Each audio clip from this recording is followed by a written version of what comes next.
One of the fun parts about Palpatine as a character or a villain is the guy's just evil and loves it.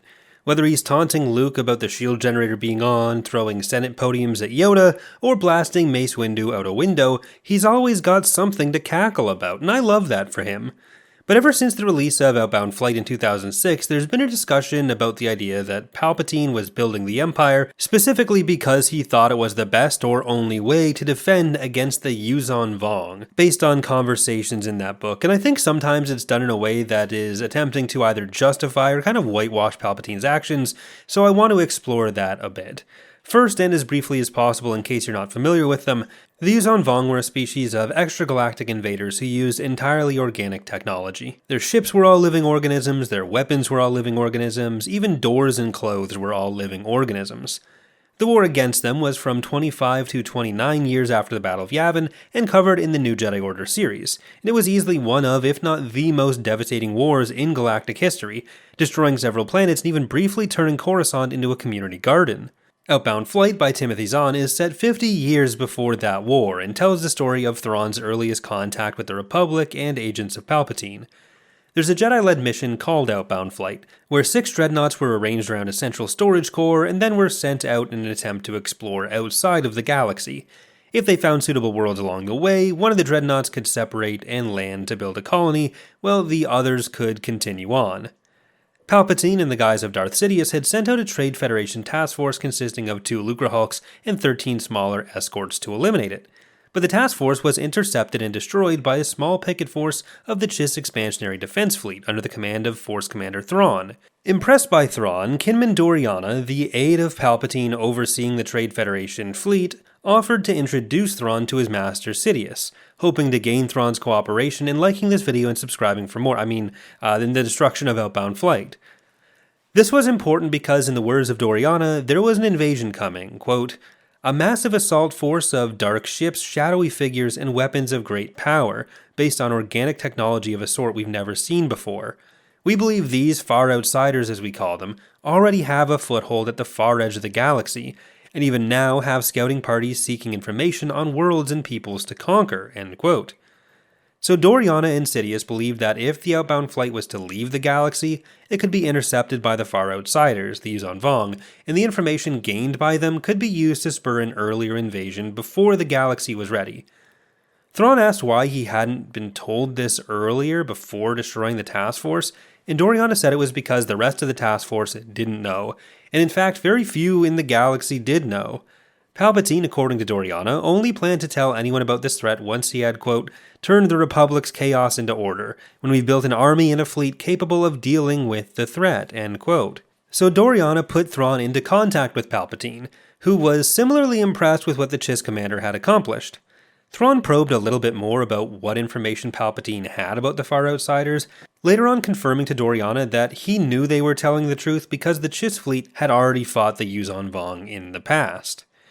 While this does establish that Palpatine was definitely aware of the Yuuzhan Vong, it sometimes gets extended into the idea that the motivation for creating the Empire was just to stop the Yuuzhan Vong, and I both don't think we can make that jump, and that even if we did grant that premise, he did many things which show it was not something that he placed particularly high value on compared to just consolidating power for himself, since many of his actions were actively detrimental to any plan to stop the Yuuzhan Vong. Palpatine was very clearly interested in things which could gain him power, and if the galaxy could benefit in their eventual fight against the Yuuzhan Vong by him losing some of that power, so much the worse for the galaxy. He and the Sith had wanted to take over the galaxy and destroy the Jedi way before any organic technology tendrils showed up to tickle the galactic doorstep.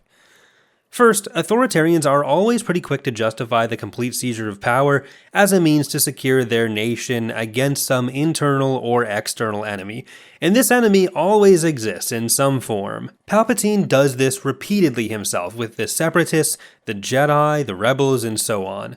The claim that he's doing it for the Yuuzhan Vong wouldn't really count as some moral point in his favor, it's just the next in a line of things that he might be able to use to justify gathering more power to himself. And in this particular instance, it's something that's effective in getting Thrawn on side, this promising commander. But speaking of Thrawn, this kind of justification for what he does gets brought up a lot as well. The idea that he joined the Empire because he needed to protect his homeland.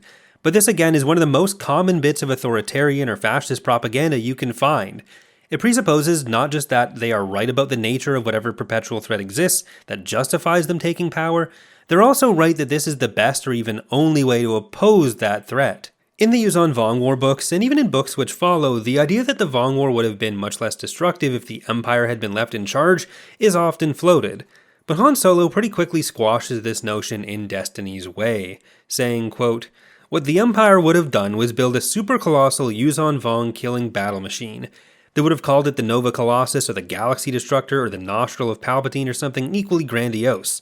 They would have spent billions of credits, employed thousands of contractors and subcontractors, and equipped it with the latest in death-dealing technology.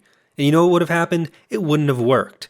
They'd forget to bolt down a metal plate over an access hatch leading to the main reactors or some other mistake, and a hotshot enemy pilot would drop a bomb down there and blow the whole thing up.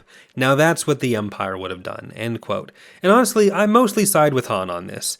The New Republic may have messed up the early phases of the Yuzan Vong invasion, but a big part of what stopped the New Republic from being able to act in the early phase of the Yuzan Vong War were the leftover scars that had been created or exacerbated by the Empire, which the galaxy was still healing from. Not everything, but enough that it did significantly impact their response. And on top of that, there's just a lower value placed on the Outer Rim where the Yuzan Vong got their foothold established, and that's an idea we'll get back to in a minute. You could try to make the argument that Palpatine causing the military buildup of the Empire in order to fight the Yuzan Vong was a benefit to the galaxy in that situation, but there were plenty of other actions which were, at best, an incorrect assessment of what it takes to fight the Yuzan Vong. For one thing, the biggest threat to the Yuzan Vong in the New Jedi Order series was that titular Jedi Order.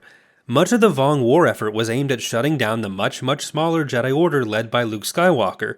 So if Palpatine was really concerned about the Yuzan Vong in any big way, intentionally weakening the Jedi Order and eliminating them after the Clone Wars was something that was really only about getting himself more power, not about protecting the galaxy. That's entirely his own motivations as a Sith. And as Thrawn astutely asks, when exactly was Palpatine planning to tell the galaxy about the Yuzan Vong? At no point in his nearly 25-year reign did he think he had secured the galaxy to the extent that he could warn everyone about what they were supposedly preparing for.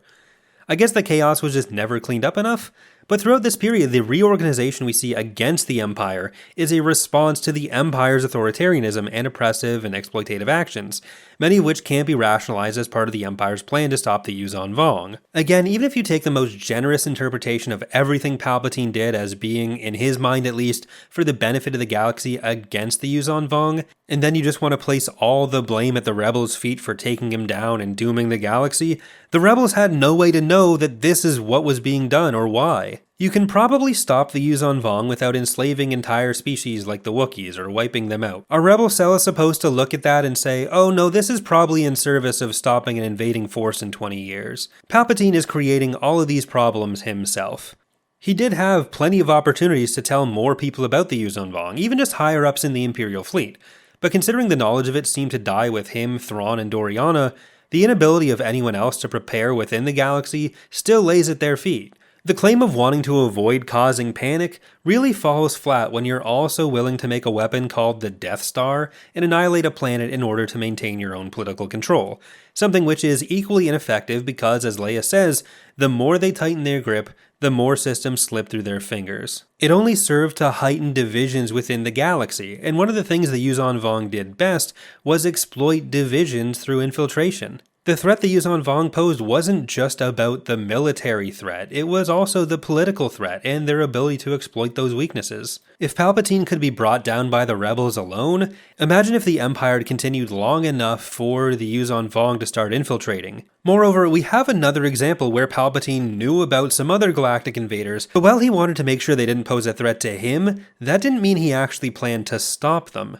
The Siruvi Imperium was another minor faction in or around the unknown regions. It's basically a bunch of dinosaurs who used a different type of technology from the galactic norm as well, where they harnessed life force energy to power their weapons and ships. Not life force energy in the sense that they used living, organic technology like the Yuzan Vong, but essentially using living beings as a battery. Rather than use his massive Imperial military to wipe out this invading threat, he helped them with their invasion by handing over outlying worlds to the Siruvi in exchange for information on their technology, which over time would have led to them becoming an even bigger threat. Who's to say he wouldn't have made the same deals with the Yuuzhan Vong, selling out the Rim and thinking he could deal with them if they ever got ambitious enough to attack the core? So at the end of the day, while we can say Palpatine knew about the Yuuzhan Vong and seemed to want to make sure he was at least established before they could attack the galaxy, I don't think we can put the creation of the Empire down as a result of a plan to stop them. Like I said at the start, Palpatine is just a guy who likes doing evil and getting power while letting out a good cackle. Thanks for watching, special thanks to the patrons and channel members for their support, which makes videos like these possible, and thanks to Marmar for editing the video. Hope to see you next time.